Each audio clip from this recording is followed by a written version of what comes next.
Baik, kembali bersama kami di Indonesia Bicara, pemirsa membahas mengenai jangan jumawa vaksinasi. Kalau tadi kita sudah bahas begitu ya, apa sebenarnya yang harus dilakukan secara tepat untuk bisa mendeteksi COVID-19 yang ada di masyarakat. Tadi Pak Ede menjelaskan pentingnya 3T begitu. Nah, ini kan kita sudah tahu bahwa Presiden sudah menekankan dan sudah diterapkan bahwa swab PCR pun harganya diturunkan. Pak Ede, ini apakah berarti di mana-mana diwajibkan harus ada PCR dan juga swab antigen, Pak Ede?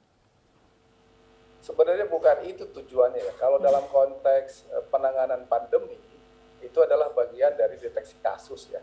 Jadi artinya dari yang positif itu kita telusuri dulu, yaitu namanya kegiatan tracing atau telusur. Dari situ kemudian kontak eratnya segera dilakukan tes ya. Untuk tes screening kan dilakukan dengan swab antigen, yaitu artinya infeksi awal. Nah, kemudian dikonfirmasi dengan tes PCR. Nah, yang jadi persoalan adalah sekarang memang masih mismatch, itu artinya nggak pas ya kalau misalnya aktivitas swab antigen itu lebih untuk aktivitas atau bisnis ekonomi, apakah untuk perjalanan, untuk masuk ke perkantoran dan lain-lain. Padahal idealnya itu kan untuk melakukan screening yang tujuannya kepada mereka-mereka yang diduga berisiko tertular, yang barangkali harus diingatkan. Karena kalau seperti itu ya memang hasilnya menjadi tidak kena, karena kan tidak untuk orang yang memang diduga tertular terlebih dahulu. Nah, di sini barangkali seharusnya ini dikuatkannya juga seiring dengan penguatan ya. Sebenarnya ada dua kan dalam penanganan pandemi itu. Satu, kuatkan perilaku masyarakat dengan 3M-nya. Yang kedua adalah perkuat pelayanan kesehatan, salah satunya dengan menguatkan tracing dan testingnya. Nah, ini harus puskesmas yang melakukan, dan puskesmas juga memang berat ya. Karena selain melakukan testing tracing juga dibebani dengan melaksanakan vaksinasi. Nah, di sini harus ada breakthrough oleh pemerintah supaya dua fungsi itu bisa berjalan ya.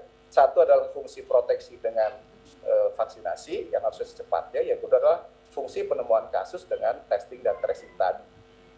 Baik baik Pak Ede. Pak Ede, kalau misalnya kita melihat bahwa vaksinasi ini kan ada yang sudah melakukan vaksinasi tahap 3 begitu. Apakah seharusnya Ya, vaksinasi tahap 3 itu terus dikebut begitu Pak?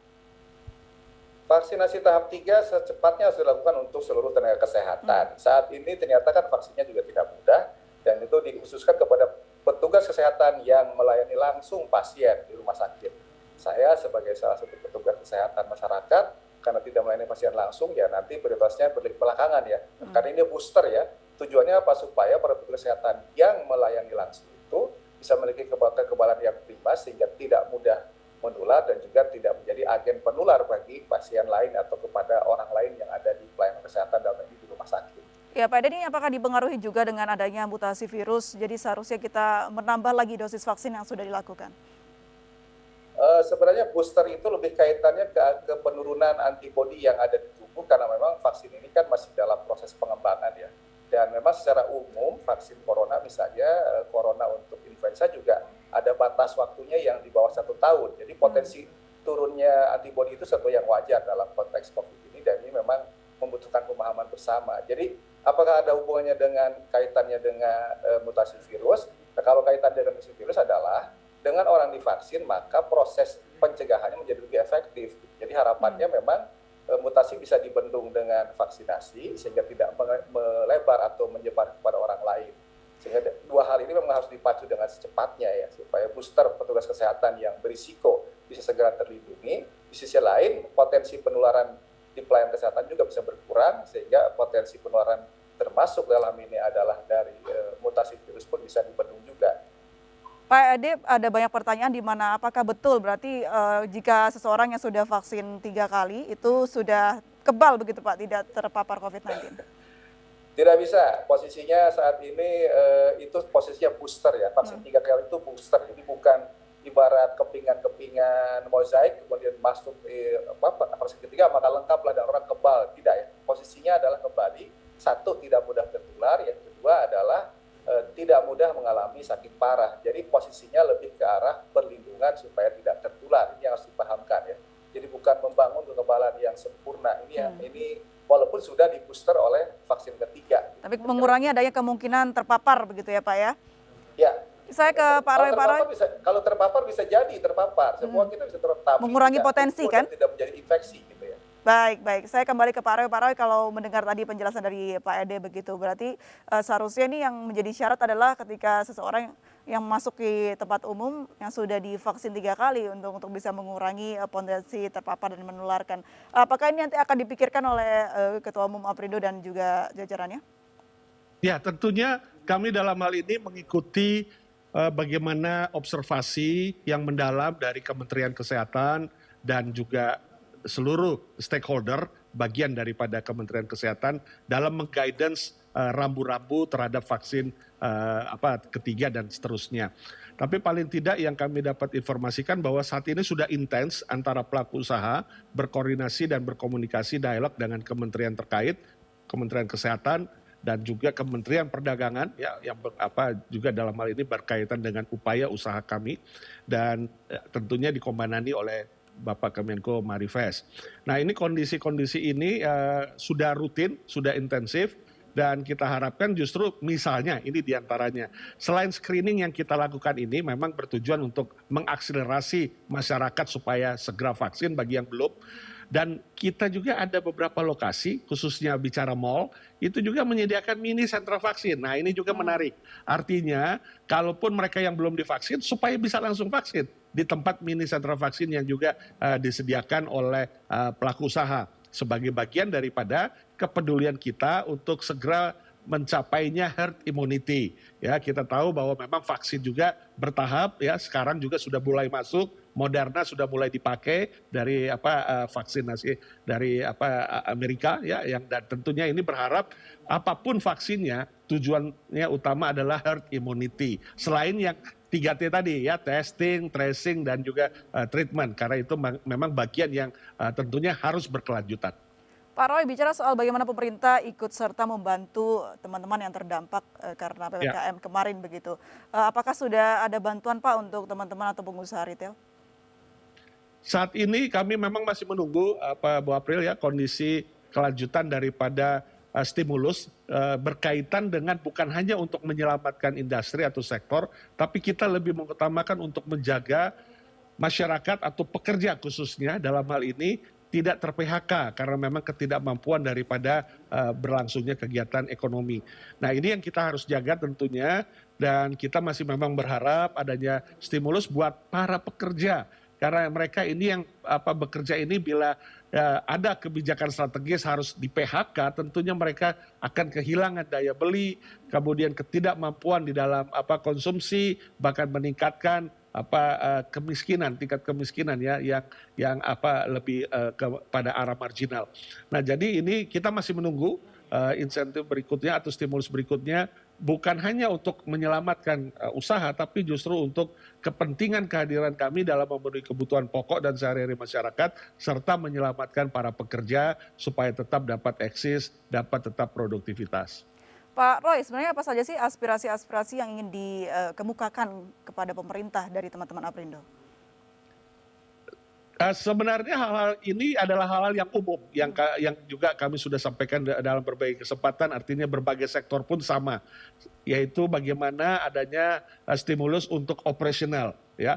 Kalau untuk stimulus permodalan tentunya terlalu naif ketika saat ini juga pemerintah sedang menggelontorkan berbagai stimulus untuk hal-hal juga yang lebih mendasar di bidang kesehatan, UMKM dan lain sebagainya. Tapi stimulus operasional ini sangat diperlukan untuk menjaga supaya kebutuhan pokok dan sehari-hari masyarakat itu tidak terkendala karena tutupnya retail.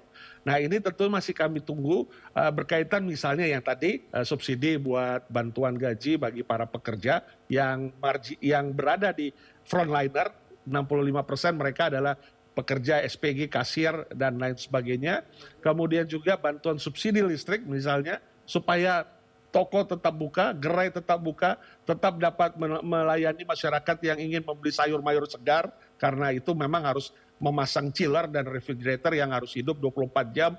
Kemudian juga ya tentunya berharap ada restrukturisasi kredit komersial, di mana pada saat ini tentunya ini bagian daripada semangat untuk menjaga supaya kita masih dapat beroperasional. Kalau sekarang kita masih membayar bunga tinggi, diharapkan kita bisa mendapat bunga yang lebih rendah. Baik, ada hal-hal tersebut yang mungkin bisa sangat membantu begitu ya Pak Ray. Saya kembali ke Pak Ede mengenai bagaimana proses vaksinasi yang dijalankan di Indonesia. Pak Ede, ini kan kita tahu bahwa ada negara lain yang juga masyarakatnya banyak seperti Amerika cepat gitu untuk memberikan program vaksinnya kepada masyarakat. Nah ini evaluasi apa dan apa yang harus dibenahi dalam progres atau proses vaksinasi di Indonesia? Yang pertama sebenarnya dalam vaksinasi itu, kalau lihat Amerika, mereka cepat ya melihat bahwa oke, vaksin itu salah satu metode pencegahan COVID. Jadi langsung.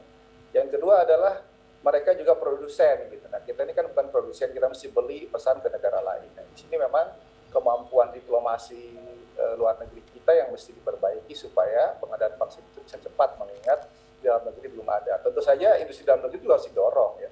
Kita sangat menunggu vaksin merah putih kapan akan dipakai gitu. Sangat berharap itu ya. Yang berikutnya tentu saja proses vaksinasinya, kan kalau di Amerika itu ibaratnya apa ya, warung-warung kayak di kita Indomaret, Alfamart itu menyelenggarakan ya, sana Walmart ya.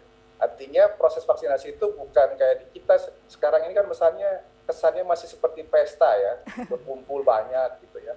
Padahal kita sangat berharap proses itu terdistribusi dengan cepat. Jadi kalau Indonesia punya 75.000 desa, kelurahan, dan nagari seluruh Indonesia, maka satu tempat itu, misalnya satu lokasi ada 4 tempat, berarti kan dalam waktu 1 hari kita bisa dapat 4 kali 75.000 desa, nagari, dan kelurahan, sehingga punya 300 tempat vaksinasi. Kalau satu tempat 10 aja, kita bisa dapat 3 juta dengan cepat. Nah, tinggal sekarang bagaimana mengadakan vaksinnya dan bagaimana memenuhi SDM sebagai vaksinatornya sehingga itu bisa cepat dilakukan. Nah, kalau ini percepatan akan bisa kita peroleh. Nah, ini yang barangkali harus diingat, mudah-mudahan sih dengan kecepatan ini bisa segera diwujudkan oleh pemerintah, terutama setelah 17 Agustus ini. Jadi PR-nya adalah vaksin dan vaksinatornya ya Pak Ede ya, untuk bisa PR-nya vaksin dan vaksinatornya. Selain di tengah perjalanan tentu saja adalah menjaga rantai dinginnya supaya tetap berhasil, karena vaksin kan harus tetap dalam keadaan dingin dengan suhu tertentu yang itu juga kalau tidak baik akan sangat disayangkan kalau sampai vaksinnya rusak ya. Itu juga harus menjaga 3 hal itu utamanya. Baik Pak Ede, katakanlah ini kita untuk meraih untuk bisa meraih herd immunity sangat terbatas dan susah untuk diraih. Apakah memang salah satu jalannya adalah harus berdampingan hidup dengan virus, Pak, atau seperti apa?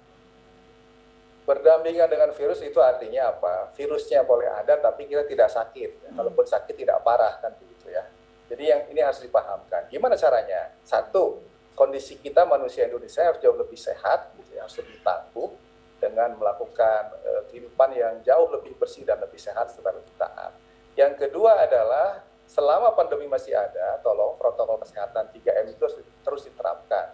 Dan pemerintah terus menguatkan 3T-nya, dengan demikian itu menjadi sinergi, orang yang menguatkan diri, kemudian kalau ada kasus segera ditemukan, dan dia makin sehat gitu. Nah, sambil menunggu vaksinasi segera dilakukan gitu. Nah, ini daripada menunggu, mendingan kita menyehatkan tubuh kita. Itu barangkali yang message utamanya.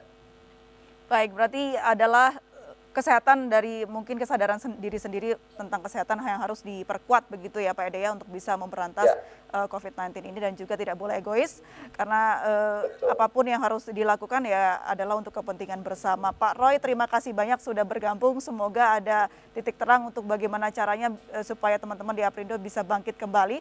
Salam sehat selalu, salam untuk teman-teman di Aprindo. Juga Pak Ede, luar biasa, terima kasih banyak Pak atas insight-nya. Salam sehat selalu. Terima kasih banyak. Ya, terima kasih. Ya pemirsa, kita akan kembali sesaat lagi, tetaplah bersama kami di Indonesia Bicara.